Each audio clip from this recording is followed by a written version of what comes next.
My pregnant girlfriend threw a vase at my head and screamed, "Hormones." Then she admitted the baby wasn't mine in a fit of rage. I packed my bags. She changed her tune instantly, claiming it was a joke, but I was already out the door. I, 32 male, was packing a bag while my girlfriend, 29, screamed at me from the bedroom doorway. The side of my head was still throbbing where the ceramic vase had hit me 20 minutes earlier. "It was just hormones. You can't leave me because of hormones." I folded another shirt, didn't look at her. "Not leaving because of hormones. Leaving because you told me the baby isn't mine." I was angry, I didn't mean it. "You said," and I quote, "You want to know the truth? Fine, the baby's not even yours, it's his. I've been sleeping with him since March." Silence. Then, "I was just trying to hurt you. I say things I don't mean when I'm upset."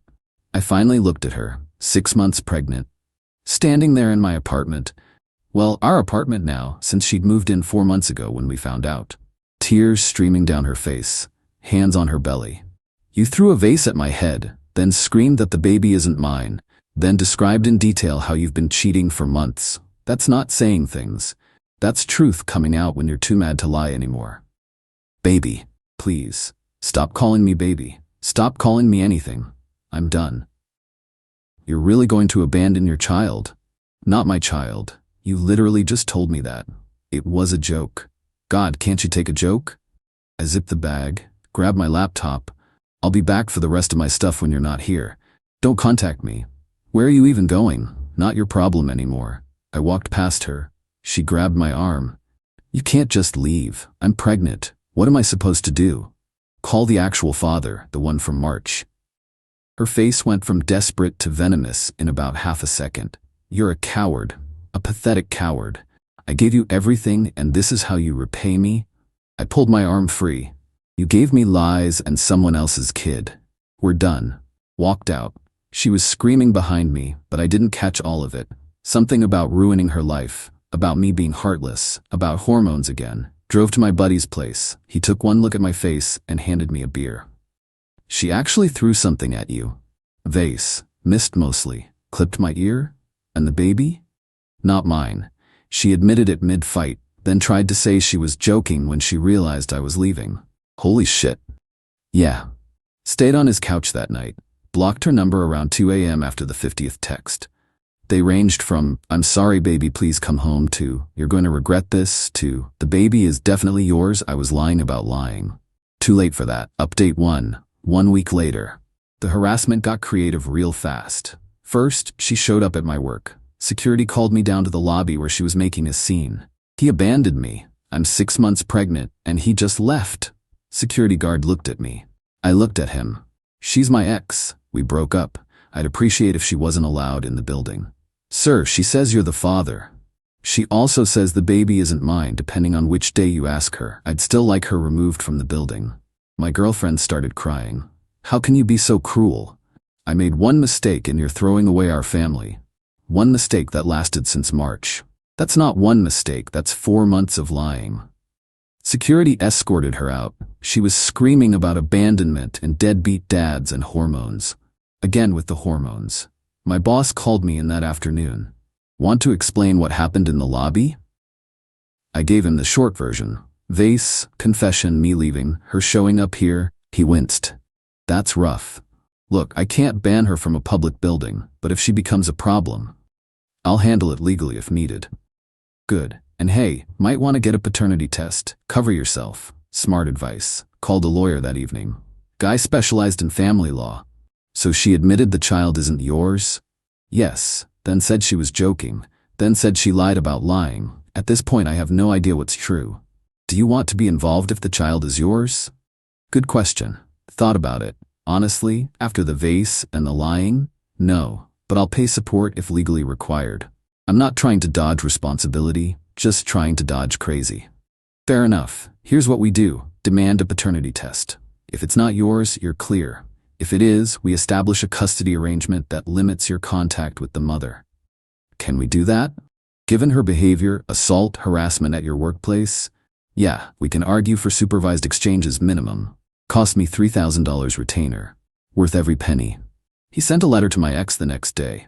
Formal demand for paternity testing once the baby was born. Also included a cease and desist about the workplace harassment. She responded by calling my mother. My mom called me, confused. Your girlfriend says you abandoned her and the baby? Ex-girlfriend, and she told me the baby isn't mine before I left. She says that was a joke? After throwing a vase at my head and detailing a months-long affair, some joke. Oh honey, my mom's on my side. Good, because what came next was her family. Her mother showed up at my buddy's place Thursday night. Don't know how she found me, but there she was. You need to come home. My daughter is hysterical. Not my home anymore, and your daughter assaulted me. She was emotional. You can't hold that against a pregnant woman. I can hold assault against anyone, pregnant or not. The stress of you leaving could harm the baby. The stress of her cheating harmed our relationship. Call the real father. There is no other man. She made that up because you were arguing. I showed her the text from a month ago. My ex had left her phone on the counter, went to shower. Notification popped up. Can't wait to see you tonight with a heart emoji. From a saved contact labeled J. I'd taken a photo of my phone showing her phone screen, with the date stamp. Her mother's face went white. That could be anyone. It's someone she was planning to see at night, someone who sends heart emojis, someone she never mentioned to me. The same month she got pregnant. Do the math. You're a bastard. I'm the bastard? Your daughter lied about paternity, threw objects at my head, and is now stalking my workplace. But I'm the bastard for leaving? She left without another word. Friday, I got served. My ex was suing for emergency financial support, claiming I'd cut her off without warning, leaving her destitute and unable to afford prenatal care. Except I never paid her bills. She had her own job, her own money. We split rent 50-50 before she moved into my place, and I'd told her she could stay rent-free during the pregnancy as a temporary thing until we figured out permanent arrangements. Now she wanted me legally obligated to pay her living expenses. My lawyer was almost amused. She's really shooting herself in the foot here. Every filing she makes creates a paper trail for our side. How so? You're demanding a paternity test. She's demanding money. If the test proves you're not the father, she just filed a frivolous lawsuit and opened herself up to sanctions. If it proves you are, she still undermined her own credibility by lying about it. What about until the baby's born? We fight it. Show proof she has income, her own savings, family support. Argue that without confirmed paternity, you have no obligation. Worst case, judge orders minimal temporary support pending DNA results. Court date was set for 3 weeks out. In the meantime, her sister started texting me, long paragraphs about family and forgiveness and how stress affects pregnancy. How I was being selfish, how everyone makes mistakes. I replied once, ask your sister about Jay. Then ask her why she thinks cheating for months is one mistake. Then lose my number. She responded, there is no Jay. She made him up. You're using this as an excuse because you're scared of fatherhood. I sent her the screenshot of the text notification. She stopped texting. But then Monday morning, someone slashed my tires. All 4 of them. I was parked on the street outside my buddy's place. Filed a police report. No cameras, no witnesses. Cop seemed sympathetic, but basically shrugged. Happens sometimes. Probably random. My pregnant ex has been harassing me for weeks, and I just got served with a lawsuit. Think it's random? Can you prove she did it? No. Then there's not much we can do. You can try small claims for damages if you figure out who did it. $800 to replace all 4 tires. Added it to the list of reasons I was done with this relationship. Update 2. 4 weeks later. The court hearing was a disaster. For her. She showed up with her mother, her sister, and a lawyer who looked like he graduated last week. I showed up with my lawyer who'd been doing this for 20 years. Her argument? I'd promised to support her through the pregnancy, then abandoned her cruelly over one fight. She was now unable to work. Lie, her job was remote data entry, perfectly doable while pregnant. Had no money. Lie, I'd seen her bank statement during a better time. She had about $15 saved and needed emergency support for housing and medical care. My lawyer's response? I had demanded a paternity test due to her admission that the child wasn't mine. Until paternity was established, I had no legal obligation. Furthermore, her one fight involved assault, showed photos of my head where the vase hit, detailed confession of infidelity, provided timeline, and subsequent harassment, workplace incident, family contacts/tires. The judge looked tired. "Ma'am, did you tell the defendant the child wasn't his?" I was upset. "I didn't mean it." "But you said it?" "Yes, but..." "And you threw an object at him." Her lawyer jumped in. "Your Honor, my client was experiencing emotional distress due to pregnancy hormones." Pregnancy doesn't excuse assault or fraud. "Sir," she turned to me, "are you refusing all support?" "No, Your Honor. I'm demanding paternity testing. If the child is mine, I'll fulfill all legal obligations. If it's not, I shouldn't be obligated to support fraud." "That's reasonable. Motion for emergency support is denied pending paternity testing. Test will be ordered within 1 week of birth." Next. Outside the courthouse, my ex lost it. Started screaming about how I destroyed her life, how I was killing my baby by creating stress, how she hoped I was happy. Her mother had to physically pull her away while her sister threw dirty looks. My lawyer patted my shoulder. "You did good, stay the course." I went back to my buddy's place, started apartment hunting, couldn't crash on his couch forever, found a decent 1-bedroom, cost more than my old place but worth it for the fresh start. Lease started in 2 weeks. Meanwhile, my ex tried a different approach, mutual friends. Started getting calls. "Hey man, heard about you and her, pretty harsh to leave a pregnant woman." "Did she mention the cheating?" "She says that was a lie to hurt you during a fight." "Did she mention the vase?" "She says that was an accident." "Accident implies unintentional. She threw it at my head on purpose. How's that an accident?" Usually got silence after that. Lost a few friends who'd always been closer to her anyway.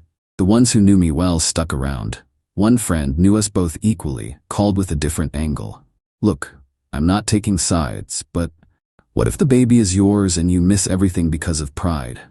"It's not pride, it's self-preservation. She assaulted me, admitted to cheating, then tried to gaslight me into thinking I imagined it. Even if the baby's mine, I can't be with someone like that." "But the baby..." "If it's mine, I'll pay support, maybe supervised visitation, but I'm not going back to someone who throws things and lies." "That's fair," he admitted. "Just wanted to make sure you'd thought it through." I had. Every night on that couch, I'd thought it through. And every morning, I woke up relieved to be away from her. 6 weeks after I left, she went into labor. 3 weeks early. Got a text from her sister. "Baby's here. Girl, 5 pounds 3 ounces, you should be here." I wasn't. Texted my lawyer instead. "Baby's born, get the paternity test ordered." Took 2 more weeks for everything to process. Hospital, court order, my sample, baby sample. Waiting for results was the longest 2 weeks of my life. During that time, my ex tried twice more to contact me. Once through a new number I hadn't blocked. "Your daughter needs her father." I didn't respond.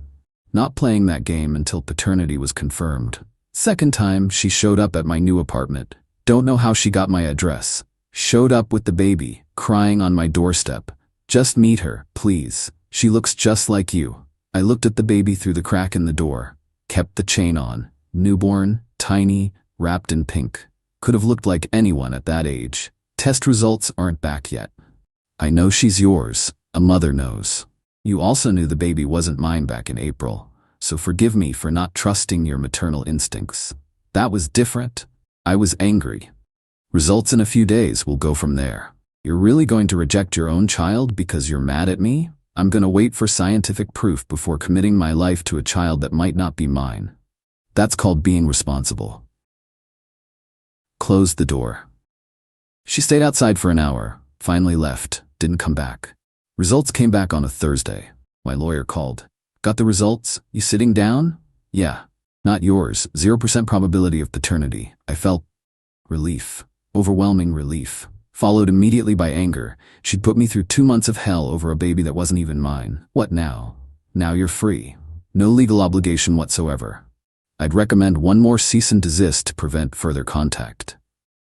If she continues harassing you, we pursue a restraining order. Do it.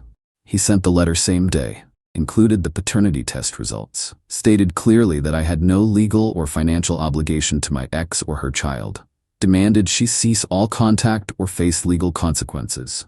Her response was a text from yet another new number. "You're really going to abandon us over a piece of paper?" I forwarded it to my lawyer without responding. Final update. 2 months later, the harassment stopped after the restraining order got filed. Turns out a court order carries more weight than moral arguments. Took 6 weeks, but I got it. She'd violated the cease and desist 4 times, showed up at my apartment twice more, called my work again, and somehow got my new number to text me another 12 times. Judge granted a year-long restraining order. 500 feet minimum. But the real consequence came when the biological father found out. Turns out Jay was her coworker. They'd been hooking up since March like she'd said, but she'd never told him she was pregnant. He found out when she filed for child support against him. My lawyer had included his name in court documents based on evidence we'd gathered. He got served, showed up at my door a week after that. Different kind of conversation. "You the ex-boyfriend?" "Yeah." "She tell you about me?" "Only after throwing a vase at my head." He winced. "Sounds about right." She got intense. That's one word for it. "Look, I'm not here to cause trouble. Just wanted to know, she tried to pass the kid off as yours?" For 6 months, until I left, she insisted I was the father. "Did she ever mention me at all? Before the fight?" "Never. I found out you existed from a text notification, then she confirmed it while screaming at me." He shook his head. "I'm dealing with it now. Court-ordered paternity test came back. Kid's definitely mine. Paying support, figuring out custody. It's a mess. Welcome to my life from March to June. How'd you deal with it?" "Lawyer, documentation, boundaries. Don't let her guilt you, don't engage with the emotional manipulation, and for the love of God, don't go back." "Not planning on it. Just wanted to know what I'm dealing with. Someone who lies reflexively and blames everyone else for consequences. Good luck." He left. I felt bad for the guy. He got trapped by biology. I got lucky with timing. My ex tried contacting me one more time through her mother. Email this time, since everything else was blocked and legally prohibited. "My daughter is struggling financially. The father refuses to pay adequate support. You lived with her for over a year. Morally, you should help." My response: "Morally, your daughter should have been honest about paternity from the start. Legally, I have no obligation, as confirmed by court order. I suggest your daughter and the biological father work out their issues without involving me. This is my final communication on this matter." Copied my lawyer on it. He approved. That was 6 weeks ago. Radio silence since then. Life's getting back to normal. Work's good. Apartment's good. Started seeing someone new, taking it slow, way slower than before. Trust issues are real now. Buddy, whose couch I crashed on, got married last month. Gave a speech at his wedding about having friends who show up when life goes sideways. Got a little choked up. He later told me I could have stayed as long as needed. Good people exist. Financially, the whole thing cost me about $8,000. Legal fees, tire replacement, higher rent, moving costs. Not cheap, but cheaper than 18 years of child support for someone else's kid. Emotionally, still processing.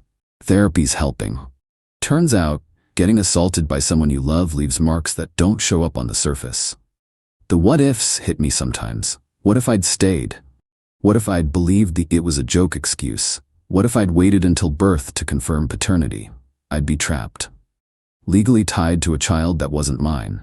Stuck in a relationship with someone who'd rather lie than tell the truth. Paying for someone else's choices. Instead, I'm free. Single, starting over, but free. The baby's 4 months old now.